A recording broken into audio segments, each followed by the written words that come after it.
एक ऐसा युद्ध जिसमें अमेरिका को पूरी दुनिया में शर्मसार कर दिया। एक ऐसी जंग जिसने अमेरिका के मनमाने रवैये को जग जाहिर कर दिया। आज हम बात करने जा रहे हैं एक ऐसे युद्ध की जिसमें अमेरिका एक तरफ अमेरिका के ट्रेन्ड सोल्जर्स अमेरिका की नाक बचाने के लिए लड़ाई लड़ रहे थे, वहीं दूसरी तरफ वियतनाम के आम नागरिक और महिलाएं दुनिया में अपने अस्तित्व की लड़ाई लड़ रही थी। इस युद्ध में अमेरिका की न केवल हार हुई बल्कि उसे अपने लगभग 60,000 सैनिक भी गंवाने के बाद भी अपने कदम पीछे हटाने पड़े। अमेरिकी सैनिकों ने युद्धबंदी महिलाओं के साथ जो व्यवहार किया वह जेनेवा कन्वेंशन का खुल्लम-खुल्ला उल्लंघन था। आइए जानते हैं आखिर क्यों 20 साल की लंबी मिलिट्री लड़ाई के बाद एक छोटे से देश से हारकर अमेरिका को मिलिट्री रोल बैक का डिसीजन लेना पड़ा। दूसरे विश्व युद्ध को समाप्त करने में अमेरिका की बहुत बड़ी भूमिका थी। उसने जापान के हिरोशिमा और नागासाकी पर जब एटॉमिक अटैक किया, उसी समय युद्ध के हालात समाप्त हो गए। लेकिन उसके बाद दुनिया ने विनाश की जो तस्वीर देखी, उसके बाद हर कोई अंदर तक हिल गया। इतना ही नहीं, युद्ध के समाप्त हो जाने के बाद भी आने वाली पीढ़ियां उस परमाणु हमले के प्रभाव से नहीं बच सकीं। अमेरिका ने अपने युद्ध के दौरान कई बार ऐसे केमिकल हथियारों का इस्तेमाल किया जिसकी वजह से लंबे समय तक मानवता शर्मसार होती रही। सेकेंड वर्ल्ड वॉर खत्म होने के लगभग 10 साल बाद वियतनाम का युद्ध शुरू हुआ था। यह घटनाक्रम सेकेंड वर्ल्ड वॉर के बाद का है। सेकेंड वर्ल्ड वॉर के बाद पूरी दुनिया में कोल्ड वॉर की सिचुएशन में जन्म लिया और सिचुएशन आने वाले कई दशकों तक चलती रही। इसी बीच अमेरिका के सैनिकों और वियतनाम की सिटीजन्स के बीच एक और भयानक युद्ध हुआ था। वीडियो आगे बढ़ने से पहले हमारे जिन साथियों ने अभी तक इस चैनल को सब्सक्राइब नहीं किया है, वह सब्सक्रिप्शन का बटन दबाकर नोटिफिकेशन बेल को जरूर ऑन कर लीजिए। वियतनाम के युद्ध में अमेरिका ने वियतनाम के खिलाफ 550,000 उतार दिए थे। साल 1954 से 1955 के बीच चले इस युद्ध में वियतनाम बर्बादी के कगार पर पहुंच गया था। इसके साथ ही अमेरिका को अपनी नाक गंवानी पड़ी थी। 29 मार्च 1973 को अमेरिकी सैनिकों को वियतनाम से वापस बुलाया गया। सेकेंड वर्ल्ड वॉर के बाद फ्रांस इकोनॉमिकली बहुत कमजोर हो गया था। इसी वजह से उसने वियतनाम पर अपने कब्जे को छोड़ दिया। वियतनाम उस समय 2 हिस्सों में बंट गया था, एक तो नॉर्थ वियतनाम और दूसरा साउथ वियतनाम। नॉर्थ वियतनाम को दुनिया में मौजूद चीन, रूस, नॉर्थ कोरिया जैसे कम्युनिस्ट पावर का सपोर्ट हासिल था, जबकि दक्षिणी वियतनाम को अमेरिका, ऑस्ट्रेलिया और साउथ कोरिया सपोर्ट कर रहा था।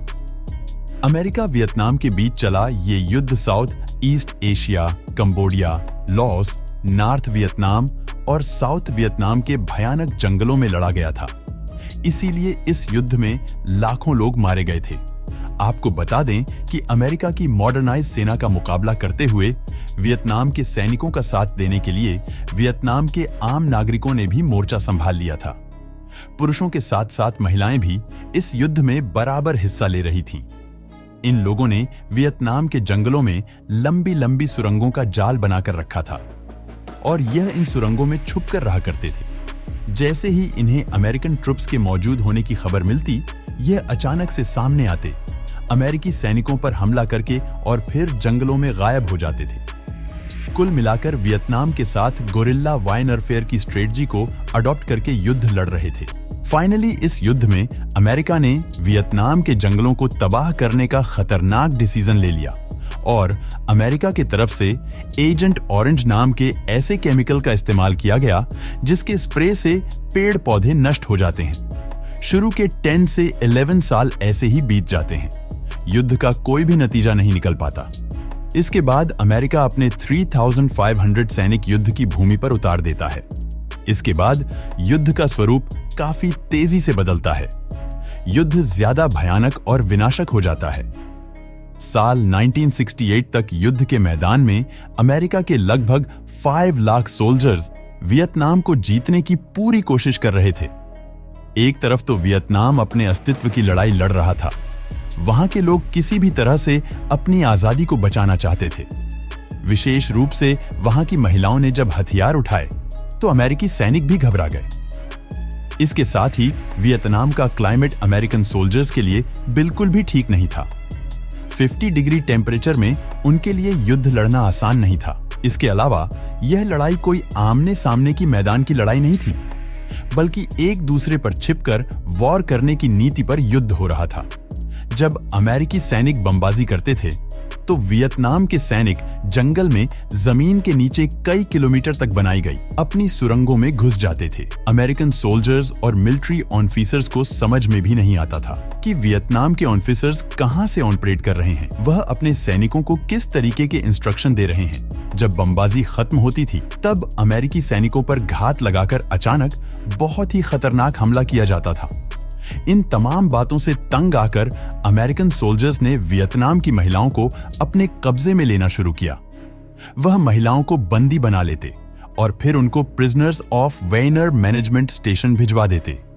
अमेरिकन बेसिकली वियतनाम की वॉर टेक्निक और स्ट्रेटजी के बारे में जानना चाहते थे। यहां लाने के बाद महिलाओं को एंटी प्रेगनेंसी प्रोक्लीन दिया गया। यह एक तरह का चार्म मेडिसिन है जिसमें पिट्यूटरी पोस्टीरियर लीफ पिगमेंट और कोरियोनिक प्रोफिलिसिन नाम का केमिकल एजेंट होता है। इसका महिलाओं के दिमाग पर बड़ा ही भयानक का असर होता था और खास तौर से शरीर पर उनका कंट्रोल नहीं रहता था। वह एक्साइटेड हो जाती थी, दिमाग डैमेज होना शुरू हो जाता था और इस कंडीशन में उनसे जो भी कुछ पूछा जाए वह उसका बिल्कुल सही जवाब दे देती थी। विंड मून साइट पर इस ड्रग का पहली बार इस्तेमाल किया गया था। वियतनाम की महिला सैनिकों पर जब इसका इस्तेमाल किया गया उसके बाद अमेरिकी सैनिक उनसे सवाल जवाब करने लगे। यह ड्रग महिलाओं को इंजेक्शन के जरिए दी गई थी। इसके प्रभाव में आने के बाद महिलाओं ने अमेरिकी सोल्जर को जवाब देना शुरू किया तो उन्होंने वियतनाम की मिलिट्री इंफॉर्मेशन को शेयर करना शुरू किया। कई सारी खुफिया जानकारी उन्होंने अमेरिकी सेना को दे दी।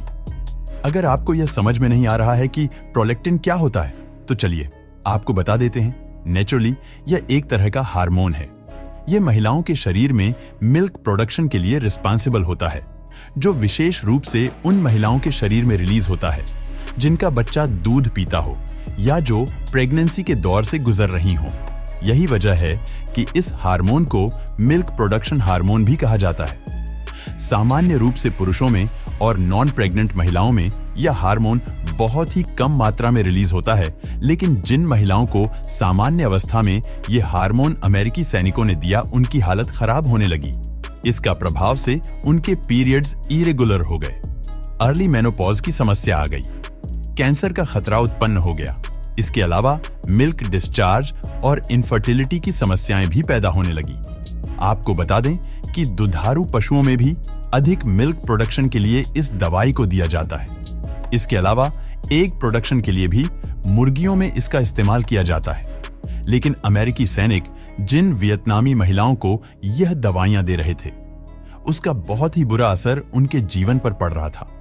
जब वियतनाम की महिलाओं पर दवा का असर समाप्त होता था तब उन्हें अपने आप से घिन आने लगती थी। उन्हें यह सोचकर भी गिल्टी फील होता था कि उन्होंने अपने देश की सेना के तमाम सीक्रेट्स दुश्मन देश के सैनिकों को बता दिए। इन तमाम हालात से गुजरने वाली महिलाएं आत्महत्या के बारे में सोचने लगी थी। युद्ध की त्रासदी बड़ी भयानक होती है। दुश्मन देश की सेना युद्ध जीतने के बाद हारने वाली सेना और उस देश के लोगों के साथ कैसा व्यवहार करें, इस पर कंट्रोल करने के लिए विश्व स्तर पर जेनेवा संधि पर हस्ताक्षर किए गए थे। इन पर हस्ताक्षर करने वाला अमेरिका भी था, लेकिन वियतनाम के युद्ध में उसके सैनिकों ने जिस तरीके से युद्ध बंदियों के साथ व्यवहार किया वह जेनेवा कन्वेंशन का खुल्लम खुल्ला उल्लंघन था। एंटी प्रेगनेंसी प्रोलेक्टिन का साइड इफेक्ट काफी लंबे समय तक रहने वाला था, यानी वियतनाम की इन महिलाओं के जीवन में इस दवा के साइड इफेक्ट का काफी बुरा असर सामने आने वाला था और ऐसा हुआ भी। इसके बाद बात करते हैं अमेरिकी सैनिकों के द्वारा वियतनाम के जंगलों पर इस्तेमाल किए गए ऑरेंज एजेंट की। पेड़ पौधों को करने के लिए एक तरह के डिफोलियन का इस्तेमाल किया जाता है। ऑरेंज एजेंट इसी तरह का डिफोलियन था। जिस पेड़ पर इसका इस्तेमाल किया जाता था उस पेड़ की पत्तियां बीमार हो जाती थीं और फिर मुरझाकर गिर जाती थीं। इस तरह पेड़ पूरी तरह से खत्म हो जाता था। बेसिकली इस एजेंट के अंदर डायोनेक्सिस पाए जाते हैं। यह एक तरीके के कार्सियोजन होते हैं जिनमें जहर की मात्रा काफी अधिक होती है।